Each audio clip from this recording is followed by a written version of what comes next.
আমার জীবনটা অতিষ্ঠ বানাই দিল।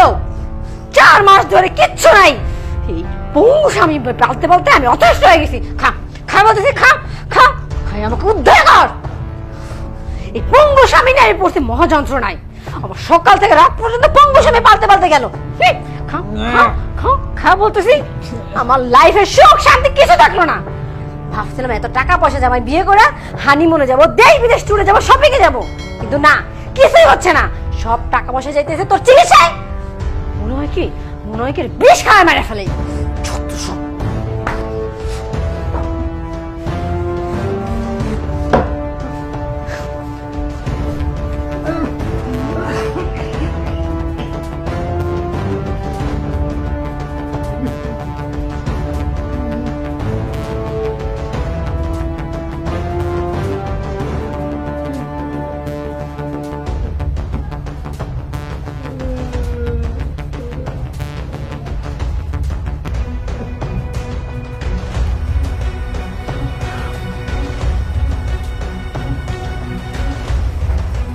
কি কি ভেবেছিস আজকেও কেউ আসবে না? তোর ধারণা ভুল, আজকেও আসবে। আমি প্রতিদিন একজনকে তোর বাসায় তোর সামনে নিয়ে আসবো, আর তুই সেটা দেখে জ্বলে পড়ে মরবি।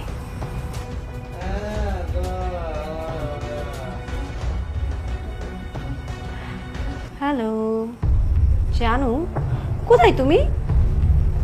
ও, আমার বাসার সামনে। ঠিক আছে, তাড়াতাড়ি বাসায় চলে এসো, তোমার জন্য আমি মেইন গেট খোলা রেখেছি। আর বাই দ্য ওয়ে, তোমাকে যে বিশেষ সিঁড়ি টানতে বলে শিখেছো? ঠিক আছে।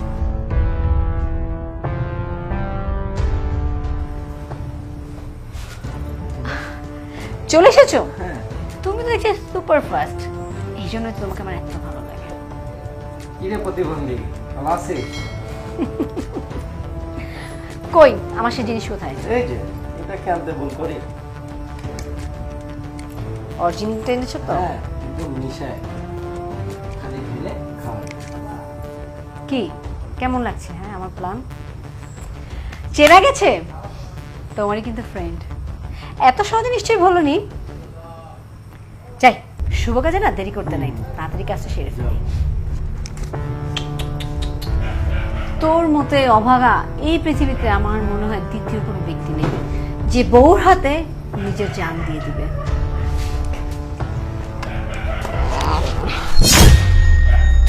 তুমি তুমি কিভাবে দাঁড়িয়ে গেলে? তুমি যে প্রতিবন্ধী, প্যারালাইজড।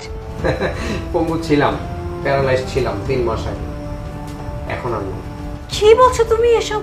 আমি 3 মাস আগে সুস্থ, আর 3 মাস ধরে তোমাদের এই অভিনয় দেখছিলাম। 3 মাস আগে থেকে সুস্থ হয়ে গেছো?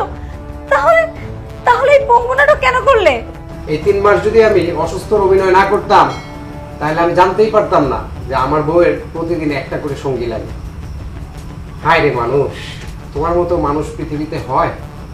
তুমি মানুষ দাবি করো নিজেকে? শোনো, তোমাকে আমি আসলে বিষয়টা খুলে বলছি, তুমি যেটা ভাবছো সেটা না। আসলে এটা কিছু না, এটা এমনি নর্মাল পানি। তোমাকে মারবো কেন? আমি তোমাকে মারতে চাইনি, আমি তুমি তোমার স্বামী। কি দেখবো, তোমার মতো লোভী মহিলা পৃথিবীতে আর 2টা হয় না, জঘন্য। আমার ঘেন্না হয় নিজের প্রতি নিজের। তোমার আমি ভালোবেসে বিয়ে করছিলাম এবং তোমার প্রতিটি চাহিদা আমি পূরণ করছি, আমার নিজের প্রতি নিজের ঘেন্না হয়।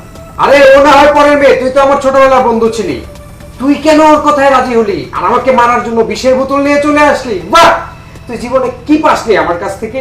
তুই যখন যা চাইছিস আমি বন্ধু হিসেবে দেওয়ার চেষ্টা করছি, তবে আজকের দিনটা আমি কখনোই ভুলবো না। আমার সব চাওয়া পাওয়া পূর্ণ করেছো, জানি তুমি আগামীতে আমার সব চাওয়া পাওয়া পূর্ণ করবে। প্লিজ আমাকে এবার মতো মাফ করে দাও, আমি আর এই ভুল করবো না। আমি ওকে চিনি না, আজকে থেকে ও আমার লাইফে নেই। তুমি ভুলে যাবা, কিন্তু আমি ভুলতে পারবো না। এই 3 মাস প্রতিটা রাত প্রতিটা দিন আমি ভুলতে পারবো না, কারণ আমি তোমার মতো না। আর এই যে বিষের বোতল দিয়েছো না আমাকে খাওয়ানোর জন্য, আমি তোমার মতো হইলে না তোমাদের দুজনকে বিষ খাওয়াইয়া এখানে মাইরা ফেলতাম, কিন্তু আমি তোমাদের মতো হতে পারি না, আর হবো না। প্লিজ আমাকে মাফ করে দাও, বলছি তো আমার ভুল হয়ে গেছে, আর কখনো এমন হবে না। শেষবারের মতো আমাকে মাফটা করে দাও। বের হয়ে যা, বেরো, শোন, এই আবর্জনাটা সাথে করে নিয়ে যা। প্লিজ যা। প্লিজ আমাকে বের করে দিও না। ঘেন্না করি আমি তোরে, তুই আমার বউ, বউ নামের কলঙ্ক।